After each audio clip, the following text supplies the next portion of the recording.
Hey yo, how's life YouTube? It's your boy Ricky. I'm coming at y'all with another Walmart video. So this video I'm just going over what my position is all about. So I'm a sporting goods associate and I've been doing that for 5 years. I've been working at Walmart for 5 years. So as a sporting goods associate, you gotta know how to be a cashier. You gotta learn how to run a cash register, because you have a cash register in your department. You gotta learn how to run that. You gotta learn how to read the mods and everything. How to scan and how to print out labels for prices. They never taught me that, but that's one of the things you should really know. So I'm just gonna go like throughout a normal day of a sporting goods associate. So just a normal day as a sporting goods associate. No, I'll get to that later. I'm gonna tell you what are my thoughts on the position. So I actually think the position is a really good position for me. It's probably the best position for me, with arguably electronics being the best position for me. But it was the best position for me so far. I know sports pretty well. I've played most of them, and I've known a good bit enough about airsoft guns and all that, air guns.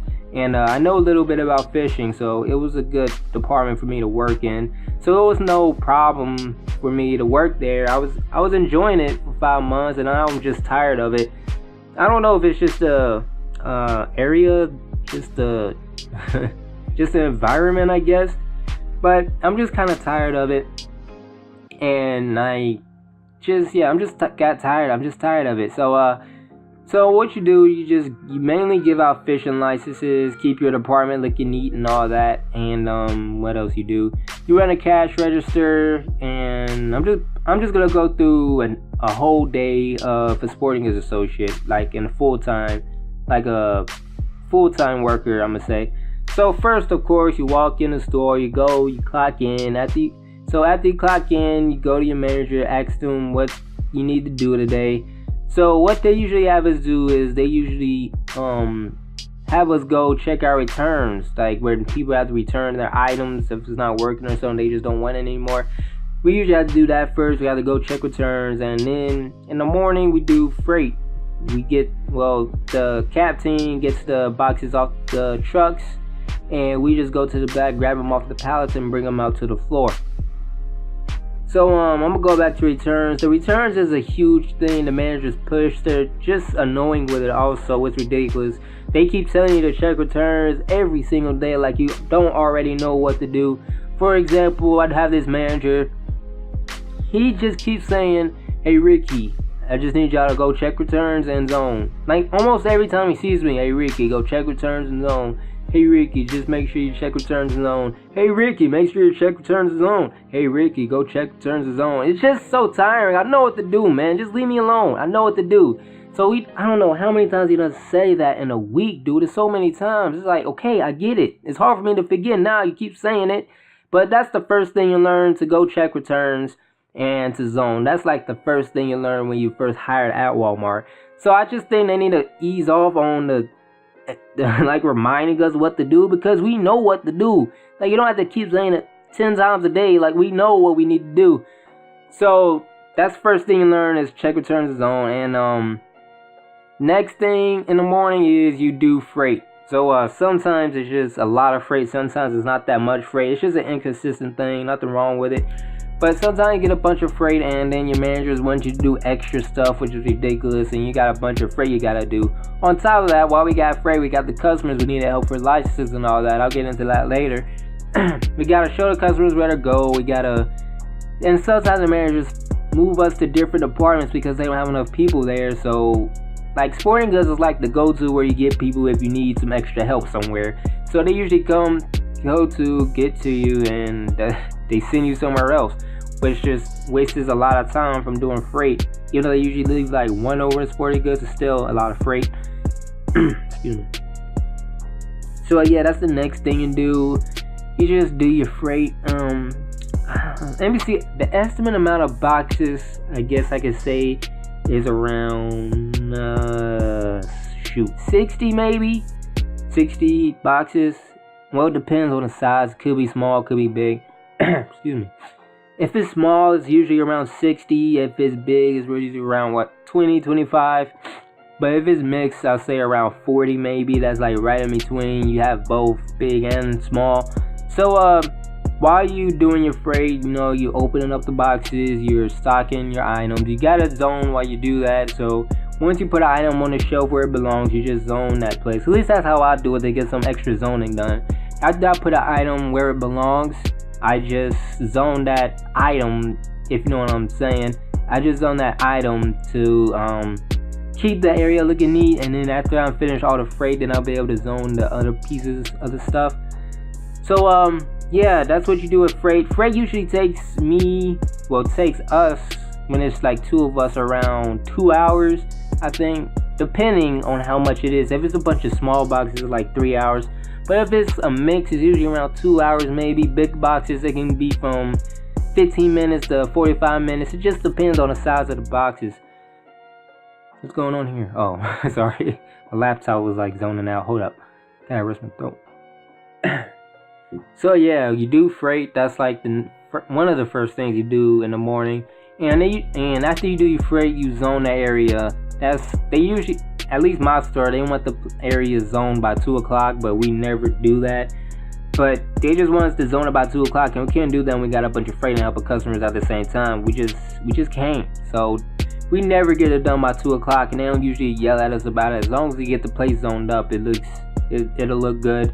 Then we all right. So freight, I did zoning and all that. Did I do zoning? Yeah, I just did zoning.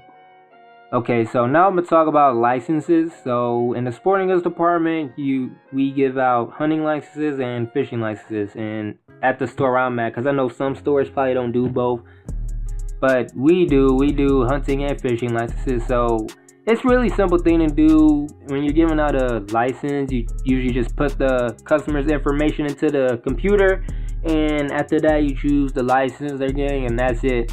And all that is government ran, so you have to have a account with it that the managers can set up for you.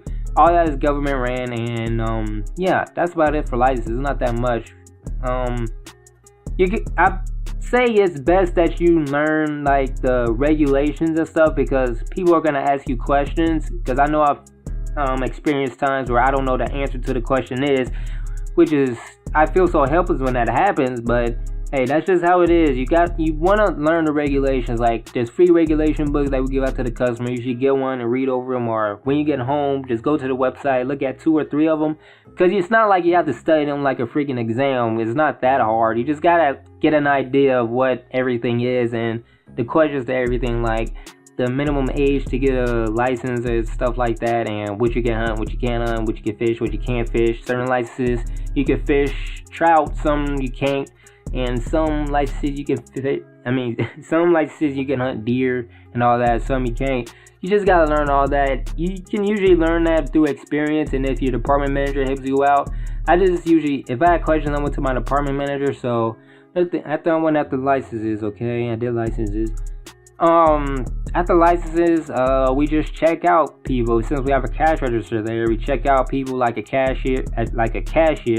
So you gotta know how to run a cash register. That's mandatory, because if you don't know how to run a cash register, you'll just be useless in sporting goods.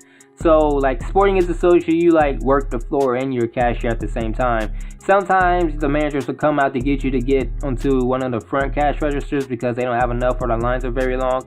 I would have to done that sometimes, and sometimes they just ask me way too much. I said in a recent video, I was just too nice. And ever since I started saying no, they haven't asked me as much. They only ask me when it's really needed. So it works.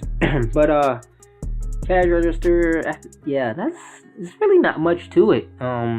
You should have a good idea of the different sports like soccer and basketball, baseball, like the different size balls, what age they're used for, and what type of mouthpieces somebody can use or something. It's not hard, really. I hope I'm not making it sound like it's hard, but it's a really simple job. Like, you don't have to be smart to know you don't have to be smart to be a sporting goods associate. You could probably don't even know anything about sports and still be a sporting goods associate. I mean, it's Walmart. It's not like you work at Dick's where everything is sports. But so after going through cash register cleaning and all that, and I'm just gonna go over like replacement kind of thing. So managers, like I said earlier, they usually come to us we're like first resort when they need extra help, because with sporting goods, not a million people come in this department. Some do, but it's not a million and one person can handle it. So we're like the first to go to when they need help somewhere, whether it's the garden center or the front cash registers, or gotta put up seasonal stuff and stuff like that. But yeah, it's not much to it. So I'm just talk about the closing. Yeah, I'm just gonna talk about the closing, and I already went over what all the sporting goods associate does. So closing, I know my store, the sporting goods area, usually closes at around 10 o'clock because that's what we usually leave, except there are a few days where one of us leave at 11 o'clock, but I usually leave at 10. I have a coworker, he usually leaves at 11. So closing, I know like at around 9:30 when I'm by myself, I call the manager to come get the cash register, because once you're getting off your shift, you have to take the cash register, the cash tilly, to the room, to the money room, so you can put the money in the machine, so the machine can count your department, how much it made and all that. So once you learn how to do that, it's not hard. It's really not hard. So you just have to there's a hand scanner, you put your hand scanner on and you go through different stuff. They'll put you in the system and everything, then you just press a couple of buttons and there you go, it's over.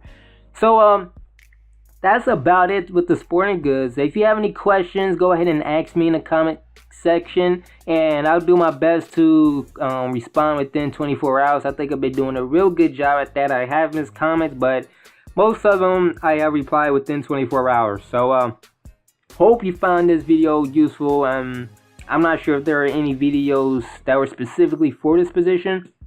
I never really searched, so I can't say if they were helpful or not, because I don't know if there are any on.